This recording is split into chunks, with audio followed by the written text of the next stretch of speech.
Almar'atu su жаман аял дейді. Тапқан ташқанын бірін екі қылбаған аял да бұл. Еркек адам қиналып, бірін тап келсе, аны екі қылбайды, сарамжалдабайды, үнемдебейді, үйде ғұсылды арат мәселесіне намазға мани бербейді, балдарын тарбия салу үшін манилүү емес.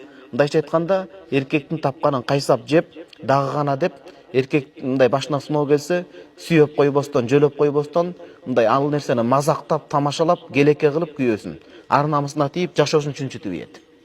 Туғандар, бойдоктор, инелерим ошон үчүн үйлөнүп атканда диндарылыкка, ошол кыздын мындай бир дээринде бар, маңдайы кенен, көкүрөгү иманга толгон, мындай бир денеси, колдору эмгекке каныккан кыздарды алууга аракет кылыш керек.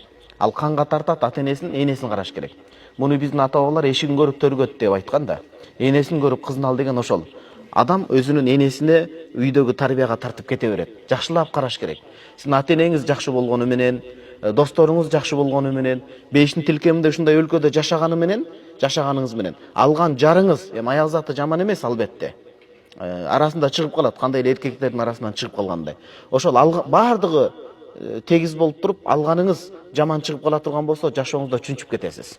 Же туугандар менен катташа албай каласыз, көрүп атпайбызбы? Туугандар менен катташа албай каласыз, тыңгылыктуу деле эмгек кыла албайсыз. Мээңиздин бир бөлүгү оор болуп калат да.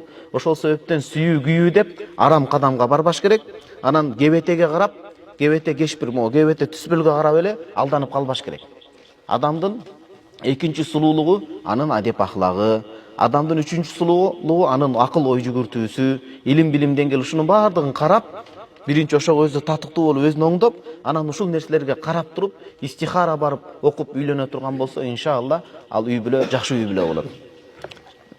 Жаман аял көргө тартат. Анткени эркек адам канчалык диндар, канчалык таза, иштерман, табарман болбосун, анын тапканы, эшик, микрофон элестетиңиз, эшиктин босогосу деп. Бул сырт, бул үйдүн ичи. Үн жаңырып турган жер. Эркек канчалык аракет кылбасын, диндар, такыба, таза, иштемчил болбосун, иштерман.